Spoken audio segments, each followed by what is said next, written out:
राक्षस स्वभाव को धारण किए हुए मनुष्यों में नीच दूषित कर्म करने वाले मूर्ख, 4 गाली इकट्ठी दे रखी गीता जी में।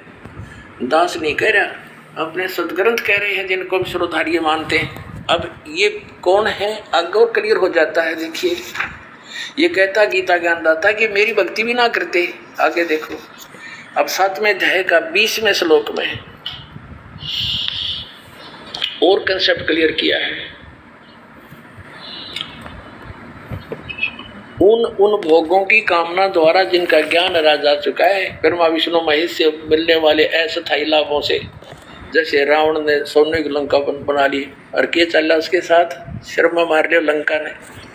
उन भोगों की कामनाओं के द्वारा जिनका ज्ञान हरा जा चुका है वे अपने स्वभाव से प्रेरित होकर उस नियम का धारण करके अन्य देवताओं को भजते हैं। ब्रह्मा विष्णु महेश भी अन्य देवताओं में आते हैं, अर्थात उनकी पूजा करते हैं।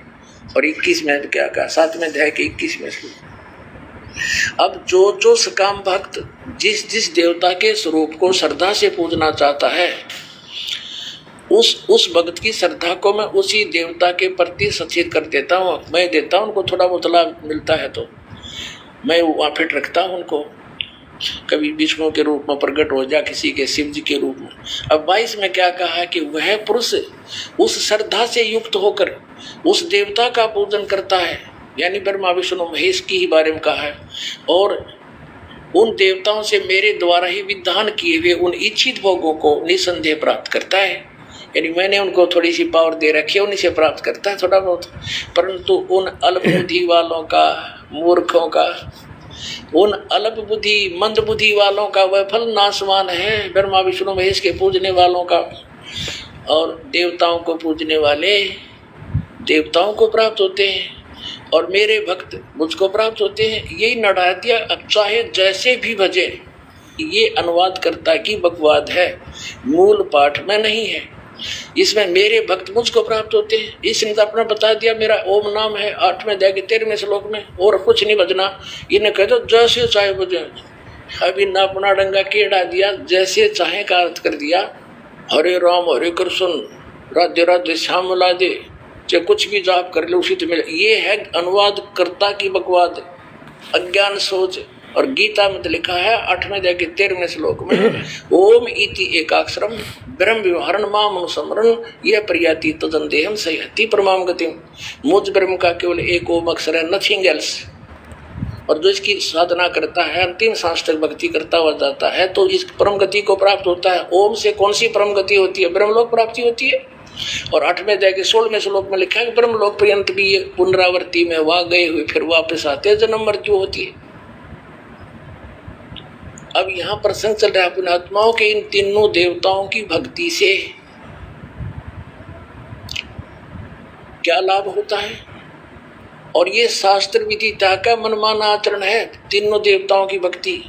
आगे दिखाते हैं गीता जी अध्याय नंबर 16 के और श्लोक नंबर 23 में कहा है कि अर्जुन, जो शास्त्र विधि को त्याग कर मनमाना आचरण करते हैं, यानी जो पवित्र सदग्रंथों में वे ऑफ वर्शिप नहीं लिखी है साधना की विधि, और उसके आधार से जो भक्ति करते हैं उनको कोई लाभ नहीं होता। देखिएगा, यह है श्रीमद् भगवद गीता अध्याय नंबर 16, श्रीमद् भगवद गीता अध्याय 16 का श्लोक नंबर 23। जो पुरुष शास्त्र विधि को त्याग कर अपनी इच्छा से मनमाना आचरण करता है, वह न तो सिद्धि को प्राप्त होता है, न परम गति को और न सुख को ही। 24वें श्लोक में 16वें अध्याय के में कहा है, इससे तेरे लिए कर्तव्य और अकर्तव्य की अवस्था में जो कर्म करने चाहिए भक्ति के, जो ना करने चाहिए, शास्त्र ही प्रमाण है। किसी की दंत कथा में विश्वास मत करना। ऐसा जानकर शास्त्र विधि से नियत यानी शास्त्र अनुकूल कर्म करने योग्य है, कर्म ही करने योग्य हैं, यानी और कर्म नहीं करना। जो गीता में लिखा वही मंत्र जाप करना, उतनी ही क्रिया करना। अब श्रीमद् भगवद गीता में किसी भी मंत्र के जाप का प्रावधान नहीं है। 8वें अध्याय के 13वें श्लोक में गीता ज्ञानदाता कहता, मुझ ब्रह्म का केवल एक ओम मंत्र है और इसकी साधना करोगे तो मुझे प्राप्त होगे, ब्रह्मलोक में चले जाओगे। 8वें अध्याय के एक मंत्र में अर्जुन ने पूछा कि प्रभु आपने 7वें अध्याय के 29वें श्लोक में जिस तत्परम के विषय में कहा है वो किम तत्परम, कि उसको जानकर फिर व्यक्ति जराम और मन से छूटने का प्रयत्न करता है और अन्य किसी वस्तु की डिमांड नहीं रखता, इच्छा नहीं रखता, वो किम तत्परम 8वें अध्याय के एक श्लोक में पूछा अर्जुन ने। उसका उत्तर दिया गीता ज्ञानदाता ने 3रे श्लोक में 8वें अध्याय के परम अक्षर ब्रह्म है।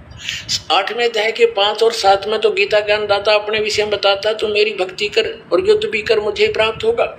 8वें अध्याय के 8, 9, 10 श्लोक में उस परम अक्षर ब्रह्म के बारे में जानकारी बताई है कि उसकी भक्ति करेगा तो उसको प्राप्त होगा, जहां जाने के बाद फिर लौट कर कभी संसार में नहीं आते। अपने विषय में गीता ज्ञानदाता कहता 4थे अध्याय के 5वें श्लोक में और 9वें में, 2रे अध्याय के 12वें श्लोक में, 10वें अध्याय के 2रे श्लोक में कि अर्जुन तेरे और मेरे बहुत जन्म हो चुके, तू नहीं जानता मैं जानता हूँ। इसे सिद्ध है कि इसकी भक्ति करने वाले भी जन्म मृत्यु में रहेंगे।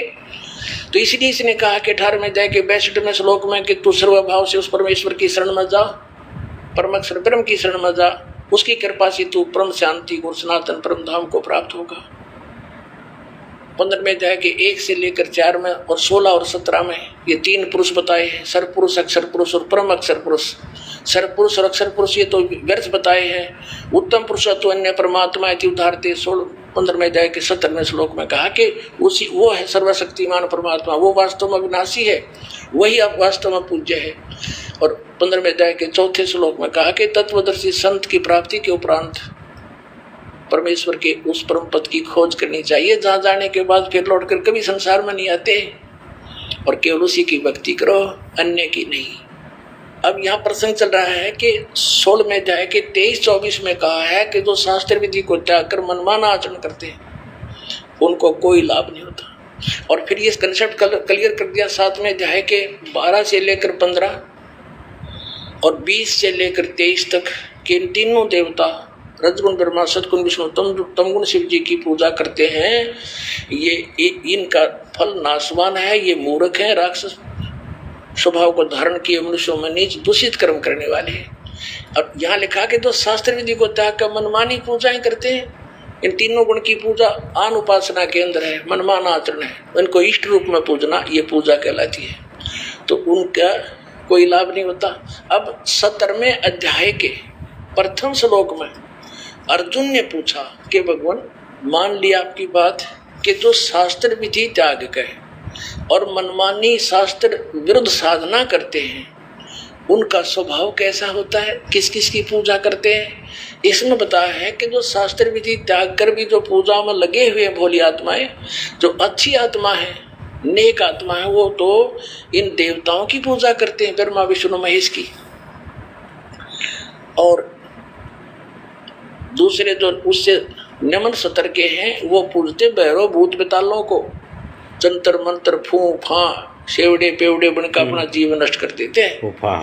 तो ये देखिएगा 17वां अध्याय आप पढ़ोगे जब समझ पाओगे।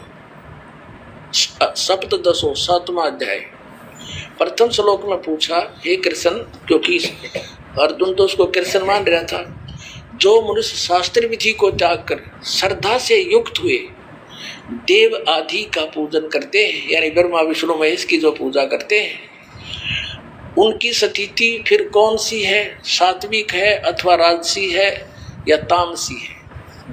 अब ये काल बोला गीता ज्ञानदाता कहता है कि मनुष्यों की वह स्वभाव से उत्पन्न श्रद्धा सात्विक और राजसी और तामसी ऐसे 3 प्रकार की होती है, उसको मुझसे सुन। तीसरे में कहा है, हे भारत, सभी मनुष्यों की श्रद्धा उनके अंतःकरण के अनुरूप होती है। यह पुरुष श्रद्धा में, और इसलिए जो पुरुष जैसी श्रद्धा वाला स्वयं है वैसा भी वह वही वैसा ही है।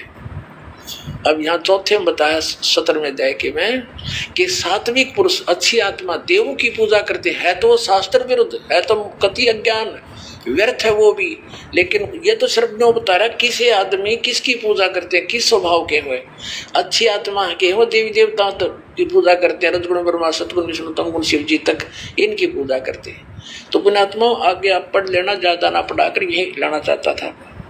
तो फिर भी ये क्या बताते हैं, ये शास्त्र विधि त्याग कर तो ये सात्विक लोग होते हैं, देवताओं की पूजा करते हैं अच्छी आत्माएं। फिर आगे पढ़ाता हूँ आपको, देख लेते हैं। चौथा आप पढ़ रहे हो 17वें अध्याय का। सात्विक पुरुष देवों की पूजा करते हैं, राजस यक्षों की और राक्षसों की। राजस पुरुष।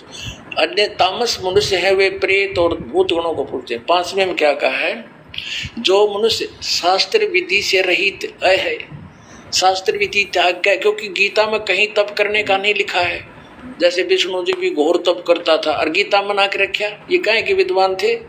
अब Shrimad Bhagavad Gita is the god given knowledge, पूर्ण परमात्मा ने दिया था इसको ब्रह्म को, इनके पिता को, और इन्होंने वेद का भी कोई नहीं ज्ञान। ब्रह्मा विष्णु जी ने, आपने देवी पुराण में पढ़ा प्रथम स्कंद में, विष्णु जी कह रहा है कि मैं घोर तप को तपता हूँ, हजारों वर्षों तक बैठा रहता हूँ और फिर राक्षसों को बैटरी चार्ज करके फिर राक्षसों को मारता हूँ। और गीता में लिखा है जो घोर तप को तपते हैं वह कितने मूर्ख हैं। देखिए 17वें अध्याय का 5वां श्लोक।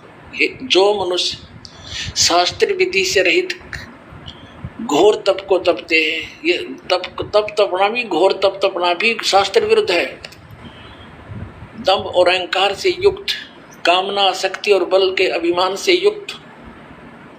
17वें अध्याय के 6ठे श्लोक में शरीर रूप से सचित भूत समिता यानी प्राणियों को और अंतःकरण में सचित मुझ परमात्मा को भी वो कष्ट करने वाले हैं, दुखी करने वाले हैं उन अज्ञानियों को असुर स्वभाव के जाने। कभी क्लियर कर दिया। अब इससे क्या सिद्ध हुआ? श्रीमद् भगवत गीता में ये स्पष्ट हो गया। इन तीनों गुण की भक्ति में ये भूल पड़ो संसारी, कहे कबीर निज नाम बिना कैसे उतरो पार। हरे राम हरे कृष्ण राधे राधे श्याम राधे, एवं नमः ओम श्री सतगुरुदेव एवं नमः। ये इस तरह के मनमुखी साधनाएं हैं, शास्त्र विधि के विरुद्ध है ये मंत्र। अब इसमें स्पष्ट हो गया है, परमात्मा ने कहा था 3 देव की जो करते भक्ति उनकी कभी ना हुआ मुक्ति। अरे